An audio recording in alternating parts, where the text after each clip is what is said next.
Erkaklar sartaroshxonaga borishgan vaqtda bu yerdan hech qanday kasallik yuqtirib olishi mumkin deb o'ylamasa kerak odam. Ammo mana shunday xizmat ko'rsatuvchi joylardan ham turli xil kasalliklarni yuqtirib olish hech gap emas. Toshkent shahar sanitariya epidemiologiya boshqarmasi xodimlari tomonidan poytaxtimizda joylashgan sartaroshxonalarda o'rganish ishlari olib borildi. Unda sanitariya talablariga javob bermagan holda faoliyat olib borayotgan obyektlar ham aniqlandi. Hamkasbimiz Davudxon G'ulomjonov mavzuni davom ettiradi. Xavfli virusli infeksiyaning tarqalishiga sharoit yaratilgan bu jarayonda. Sizlar uchun inson salomatligi muhim emasmi? Tibbiy ko'rikdan o'tmasdan turib 1 soat ham ishlashga haqqilari yo'q.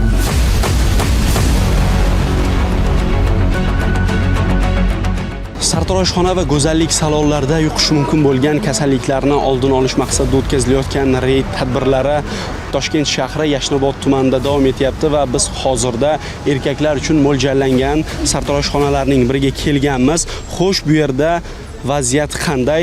Xodimlar bilan birgalikda suhbat o'tkazib, ichkaridagi vaziyatni bilishga harakat qilamiz. Sanitariya xodimlari kelganidan xabar topgan sartaroshxona xodimlari o'zlari faoliyat olib borayotgan ishchi stollarini tozalashni boshlashdi. Kerakli jihozlarni antisanitar holda qoldirilgani esa achinarli. Nechta mijoz qabul qildingiz bugun? Bugun hozir kechroq keldim, hozir yaqinda keldim. Qabul qilmadingiz, lekin hozir stolimiz usti talabga javob bermaydi. Oxirgi mijoz qabul qilgandan keyin siz tozalash zararlantirish ishlarini amalga oshirmagansiz. Stolimiz ustida bo'ladi. U spirtda anaqalarda apparatimiz bor, mana qo'yib qo'yganmiz. Shuning ichida zararlantiramiz. Siz imkon qadar sanitariya qoidalariga ko'ra har bitta mijozdan keyin zararlantirishingiz kerak bo'ladi. Chunki erkaklar sartaroshxonada kantovkaga ishlov berasiz yoki qaychi tegish jarayonida ba'zi mutaxassislar o'zi ham qo'lini tirnab oladi, kesib olish holati kuzatiladi sizlarda. O'shaning uchun biz lezni ishlatmaymiz. Albatta har doim mashinkani o'zida kantovka masalasi bo'ladimi? Mashinkani o'zida qilamiz. Sartaroshxona xodimlari tomonidan aytilgan bu gaplarga ishonish qiyin. Sababi ishchi stolda soqol olish uchun mo'ljallangan lezvalar antisanitar holda turganiga ham guvoh bo'ldik. Soqol olish va kantovkaga ishlov berish uchun mo'ljallangan ustara lizvadan foydalanilgan va ishlatilgandan keyin ko'rib turibsiz, yangilanmagan va zararsizlantirilmagan holda turibdi. Xavfli virusli infeksiyaning tarqalishiga sharoit yaratilgan bu jarayonda. Ya'ni teri butunligi buziladi va buni qayta ishlatish holati ham kuzatilishi mumkin. Aynan ishlatilganda ham o'zi aslida mijozni oldida yengisini ochib alishtirish kerak bo'ladi va bu kraft paketda zararsizlantirgan holda ochish kerak. Hozir shunda ishlatganlar qo'yibdilar.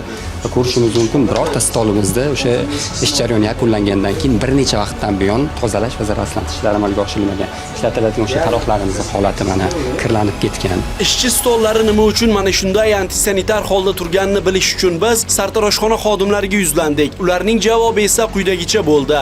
O'zimizni mas'uliyatsizligimizni o'ylayman. Birinchi o'rinda vaqtida chora ko'ra olmayapmiz o'zimiz.